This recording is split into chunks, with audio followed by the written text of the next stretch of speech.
two's company, we're limited.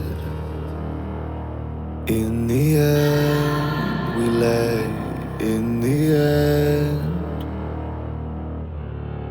I seen the end before the beginning, but I began anyway.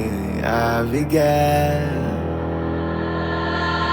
'cause all it took was a love, and for you to say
the quieting down is compulsory now.